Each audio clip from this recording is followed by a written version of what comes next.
Shalom. First and foremost, I want to give all praises, honor, and glory to Yahweh, Bahasham Yahushai, Bahasham Recha Akwadash.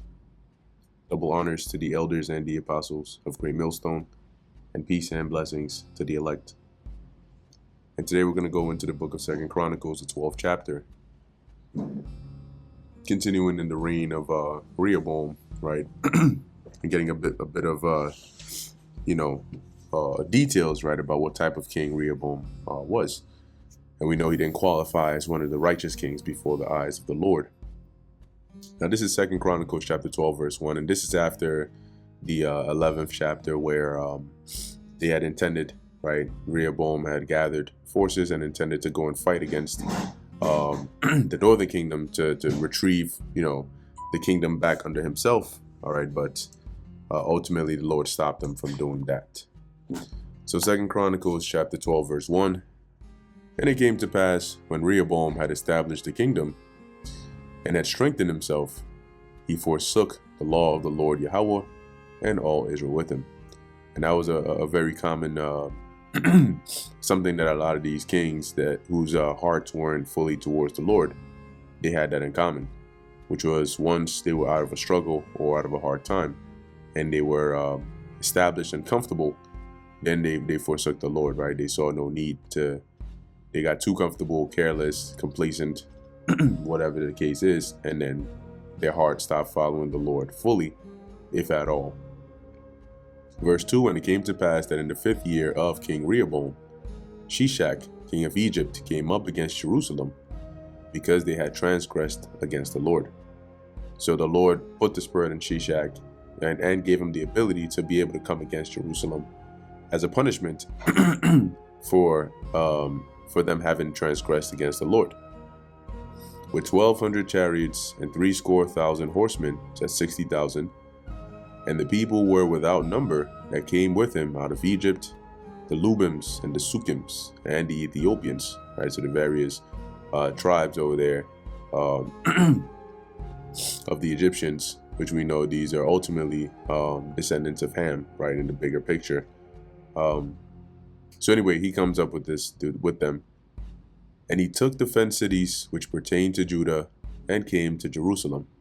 And now remember that we read in the previous chapter that Rehoboam had built these defense cities, and he had all these children and many wives, and he dispersed his children amongst the different defense cities, right, which he fortified. Well, in this case, the Egyptians came up there, and they did what they had to do. So they come here to Jerusalem. Then came Shemaiah the prophet to Rehoboam and to the princes of Judah that were gathered together to Jerusalem because of Shishak, and said unto them, so you can imagine they're probably afraid, but they're also strategizing, wondering, okay, how are we going to do this? What are we going to do here? So Shemaiah the prophet comes and he says to them, well, thus saith the Lord Yahweh, ye have forsaken me, and therefore have I also left you in the hand of Shishak. So this is a doing of me, and that's because you forsook my ways. So now you could deal with Shishak and you take your chances up against them. Whereupon the princes of Israel and the king humbled themselves, and they said, the Lord Yahweh is righteous. So they acknowledged that this was their fault in their doing, and as you can see, they humbled themselves and repented before the Lord. And when the Lord Yahweh saw that they humbled themselves, the word of the Lord came to Shemaiah, saying, they have humbled themselves, therefore I will not destroy them. Which highlights the mercy of the Lord, right? As the scriptures say, it's not joyous to the Lord that Israel should perish or that he should have to do this to them. But we know necessity comes, right, when you disobey and you're arrogant and proud, then you need to be corrected. So here, the Lord, seeing them humble themselves, he had mercy. He says, I will not destroy them, but I will grant them some deliverance, and my wrath shall not be poured out upon Jerusalem by the hand of Shishak. So instead of him coming and destroying this place, I'm gonna have some mercy to where that's not what's gonna happen. Nevertheless, they shall be his servants, that they may know my service and the service of the kingdoms of the countries. So I'm going to still have them be subject unto Shishak so they can learn the difference between serving me and serving them. And next time you'll see which is better, right? So when having been subject to the Egyptians and the levy and the tribute and all the whatever BS they come with, you'll learn that, damn, we were better off serving the Lord. We shouldn't have departed from the Lord. Verse 9, so Shishak, king of Egypt, came up against Jerusalem and took away the treasures of the house of the Lord Yahweh and the treasures of the king's house. He took all. He carried away also the shields of gold which Solomon had made. And we read about that in a couple of chapters back. Instead of which King Rehoboam made shields of brass. So since the ones of gold were taken away, he replaced them with ones of brass, and committed them to the hands of the chief of the guard that kept the entrance of the king's house. Because remember, you had bodyguards, right, to protect the king. And when the king entered into the house of the Lord Yahweh, the guard came and fetched them and brought them again into the guard chamber. And reading this in a NLT, it says, whenever the king went to the temple of the Lord, the guards would also take the shields and then return them to the guard room, right? So wherever he went, he was protected with it, right? NIV says, whenever the king went to the Lord's temple, the guards went with him, bearing the shields, and afterwards they returned them to the guard room. Verse 12, and when he humbled himself, the wrath of the Lord Yahweh turned from him, that he would not destroy him altogether, and also in Judah things went well. So the Lord had mercy, and things started going good again.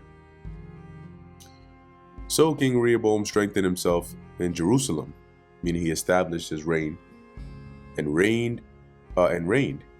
For Rehoboam was 140 years old when he began to reign. And he reigned 17 years in Jerusalem. So that's about what? 41 to 51. So about 58. When he was like 58 years. That's the end of his reign, give or take. And the city which the Lord had chosen, or in Jerusalem, the city which the Lord had chosen out of all the tribes of Israel to put his name there. And his mother's name was Naamah, an Ammonitess. And he did evil, because he prepared not his heart to seek the Lord Yahweh.